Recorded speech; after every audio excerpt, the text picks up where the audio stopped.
it's for us entrepreneurs, the most dangerous term is like overnight success, right? Right. Overnight success after many nights of non-sleep and challenges over them. So yeah, I'd love to dance through that journey a little bit. And if Hmm. we may, maybe let's really start at the beginning. How about this?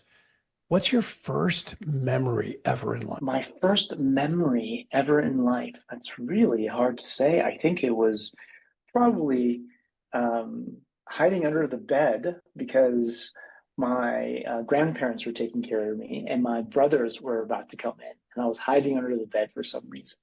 That's all I remember. That's, I think, one of the first things I remember. And it wasn't as if I was scared. I think I was just playing a game. Probably the first thing I remember.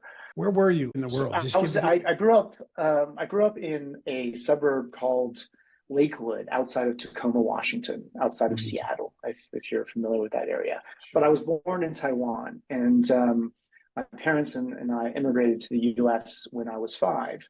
And so during that time, I went to kindergarten, and my parents were very, very busy with what they were doing. They were uprooting their lives and bringing it to a new country. And, again, full circle, I realize that what I'm doing now is a bit of a lot of the lessons came from their journey, my parents' journey, in terms of uprooting themselves and finding new opportunity.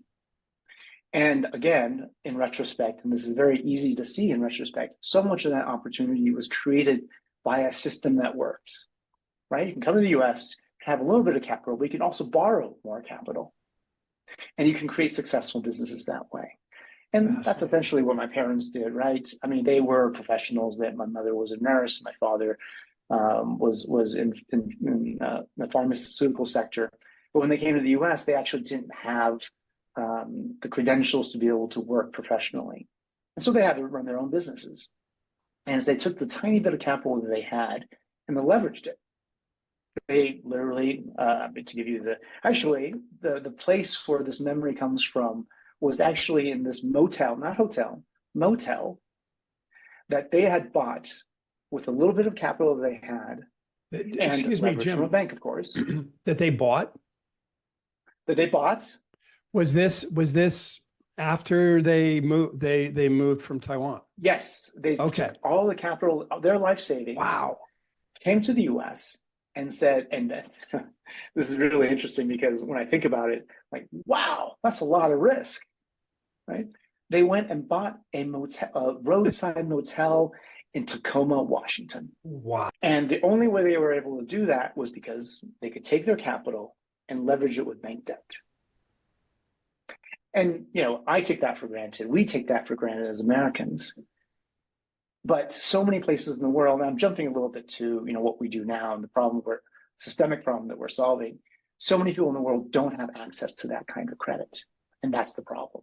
But I look back now, far in retrospect, 45 years in more than 45 years in retrospect, I just aged myself, that they couldn't have done this without a system that worked, a system with credit, a system that gave small businesses like them the ability to borrow against some capital they have, something they have, and start a new business.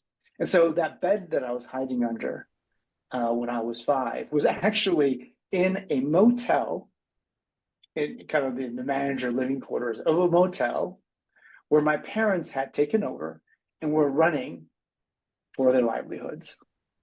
So that's how it Fascinating. started. Fascinating, Jim. You know what I love so much about that too? I just hold that thought 1 second. I call these like hotspots, like places that you remember, but they don't have any real immediate, logical, rational applications. But man, look at the depth of the river of lessons. I mean, your parents who took that kind of risk, who the only way they could do it was in leveraging capital. Talk about a journey for a 5-year-old. Whoa. Right. Well, So and processing all that. mind you, I didn't understand any of it. I would argue I didn't understand any of it until maybe 2 or 3 or 4 years ago, right? Because I took our system of credit for granted. Hmm. Oh yeah, of course you can borrow money from a bank.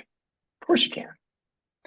And again, going back to my story of muddling through, it took me a long time working in philanthropy and trying to run a social business in Haiti, which we can come back to, investing in entrepreneurs in Africa as an equity investor.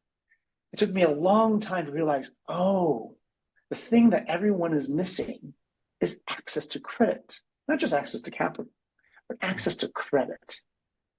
And the reason why they can't get that credit is because the system is broken. Rationally, your 5-year-old didn't know what the hell was going on, but I would suggest to you, and I certainly don't know all the answers, but in my experience in working with thousands of people at this point in my life, what I see is that sometimes the best lessons get baked in beyond the rational mind. It just sits in the body. And something in that hot spot when you were underneath that bed playfully, right? It wasn't like a crisis moment of negativity. It was a playful energy. It feels like when you were talking about it underneath that bed, something landed in you of like, whoa. You didn't understand the capital system and the leveraging of loan, but there's something deeper in that I think sat in your body or maybe your soul that's just been you've worked through your life, which we're going to get to in your seasons, to now be able to completely give that back in extraordinary ways. Yeah, I mean, perhaps something was seeped into me by osmosis, but I have to say, it wasn't only until, let me use your analogy, chapter 8, when it hit me like a Mack truck that, oh, all these things I'm doing, I'm just trying to fix the broken system of access to capital.